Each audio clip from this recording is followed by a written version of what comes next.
Está com preguiça de ler notícias? Deixa que eu leio para você. Inscreva-se no canal e deixe seu like para receber as notícias mais relevantes do dia.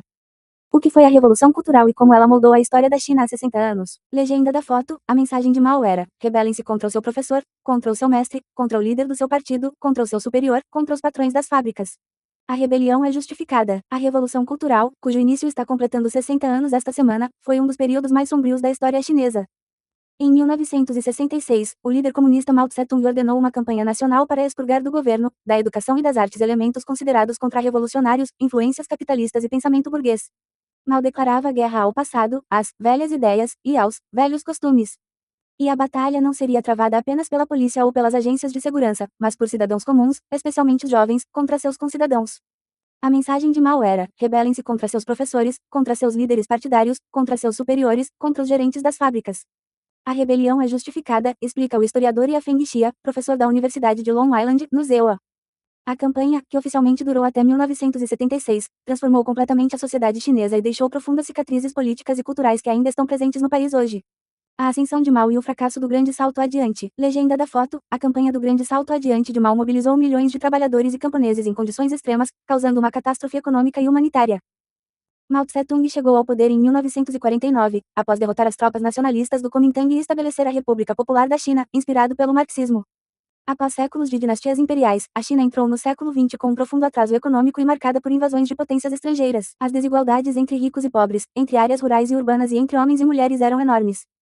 Em 1958, Mao lançou o chamado Grande Salto Adiante, um ambicioso programa concebido para industrializar rapidamente a economia agrária da China e alcançar o Ocidente em poucos anos. A agricultura foi coletivizada e metas consideradas inatingíveis foram impostas, juntamente com políticas econômicas erráticas que, em última análise, se mostraram contraproducentes. No início da década de 1960, a economia e a agricultura chinesas entraram em colapso. Essa situação, combinada com diversos desastres naturais, levou a uma das maiores fomes da história, na qual estima-se que entre 20 e 40 milhões de pessoas morreram. Legenda da foto, o Grande Salto Adiante deixou para trás imagens de camponeses exaustos e famintos. Mal sabia que havia ocorrido enormes erros políticos, afirma Yafeng Xia. Segundo explica o historiador, em 1961 o dirigente deu um passo atrás e outros líderes, como Liu Shaoqing e Deng Xiaoping, ficaram à frente da recuperação econômica. Em 1964, a economia chinesa parecia estar melhorando. Mas Mao nunca admitiu completamente ter cometido erros. De acordo com Xia, o líder também temia que seus sucessores o culpassem pelo fracasso do Grande Salto Adiante e da Grande Fome. Em 1965, ele começou a preparar seu retorno político rotulando líderes como Liu Shaoqing e Deng Xiaoping, que foi demitido e enviado para trabalhar em uma fábrica de tratores, como seguidores do capitalismo, uma acusação extremamente grave dentro da retórica comunista chinesa. O início da Revolução Cultural. Em 16 de maio de 1966, há exatos 60 anos, Mao emitiu uma diretiva com o objetivo de eliminar seus oponentes políticos e, ao mesmo tempo, revitalizar ideologicamente a sociedade. Segundo o historiador, Mao acreditava que muitos funcionários dos governos central, provinciais e locais haviam se corrompido e não serviam mais ao povo, ou os considerava seguidores dos líderes que ele havia expurgado anteriormente. Mao realmente acreditava que estava realizando uma nova revolução comunista, que era necessária uma revolução política constante, observa o historiador. Legenda da foto, camponeses chineses recitam trechos do pequeno livro vermelho de Mao antes de começarem o dia. A mobilização foi massiva, camponeses, operários e, especialmente, estudantes foram convocados a se rebelar contra seus superiores e qualquer pessoa em posição de autoridade. Tudo isso se desenrolou em meio a uma campanha massiva de culto à personalidade em torno de Mao. Imagens de milhares de jovens reunidos na Praça Tiananmen, em Pequim, segurando o pequeno livro vermelho de Mao, são um dos símbolos definidores daquela época. A Guarda Vermelha e a destruição dos Quatro Velhos. O movimento juvenil mais emblemático da Revolução Cultural foi a Guarda Vermelha, composta por milhões de estudantes do ensino médio e universitários que surgiram por todo o país para impor os ensinamentos de Mao. Para esses jovens, Mao era Deus. Tudo o que ele dizia era certo, explica Xia. Legenda da foto, o regime chinês doutrinava os jovens para idolatrarem Mao. A campanha dirigia-se contra o que o regime chamava de os Quatro Velhos, as velhas ideias, a velha cultura, os velhos costumes e os velhos hábitos.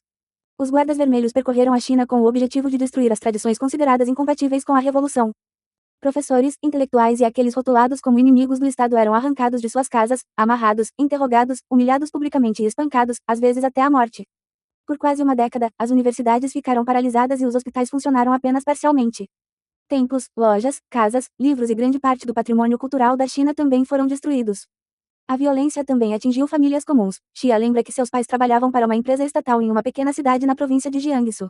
Segundo relata, pessoas que não simpatizavam com sua mãe a denunciaram e ela passou 2 anos na prisão.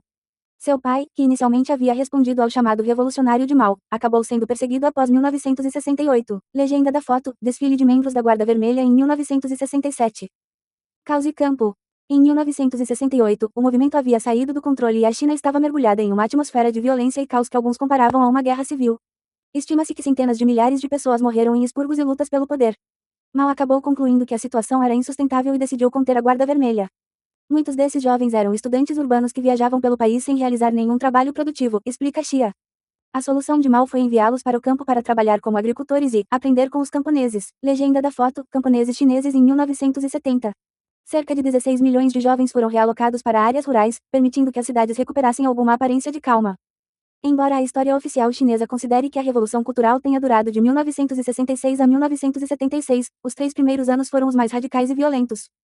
A partir de 1969, Mao continuou a expurgar membros do governo e das Forças Armadas e consolidou seu poder apoiando-se em figuras consideradas radicais, como sua esposa, Jiang Qing. Juntamente com Zhang Chunqiao, Wang Yongwen e Yao Wenyuan, Jiang formou o grupo que mais tarde seria conhecido como a Gangue dos Quatro, ou Bando dos Quatro. A morte de Mao e o legado da Revolução Cultural. Mao morreu em setembro de 1976. Após sua morte, o Partido Comunista Chinês o apresentou como um grande herói e tentou distanciá-lo dos excessos e horrores da Revolução Cultural, considerada catastrófica no país. Os novos líderes processaram aqueles que consideravam intelectualmente responsáveis pelas atrocidades, especialmente a Gangue dos Quatro, cujos membros foram condenados à prisão perpétua. Segundo Xia, o Partido Comunista não podia se dar ao luxo de uma condenação total de Mao, pois isso teria colocado em questão a própria legitimidade do regime. Portanto, os sucessores de Mao sustentaram que o líder estava velho e doente, e que havia sido manipulado em seus últimos anos. Legenda da foto: retratos de Mao ainda são exibidos em locais públicos, como a Praça Tiananmen em Pequim.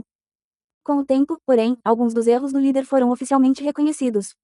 Deng Xiaoping, já reabilitado, resumiu essa visão com uma frase que se tornaria famosa: Mao estava certo 70% das vezes e errado 30% das vezes. Deng, que se tornou o líder supremo em 1978, liderou uma mudança de rumo que ajudaria a moldar a China contemporânea. O aparato repressivo do Estado permaneceu, mas o país começou a reconciliar duas ideias que dividiram o mundo durante grande parte do século XX, o comunismo político e a abertura econômica capitalista. Em um país governado por um partido comunista, o capitalismo deixou de ser visto como uma contradição. Décadas depois, a figura de Mao continua gerando divisões na China. Segundo Xia, muitos cidadãos ainda idealizam aquela época e acreditam que, durante o maoísmo, os funcionários geralmente não eram corruptos. Mais de 50% dos chineses ainda acreditam que Mao foi um grande líder, afirma o historiador.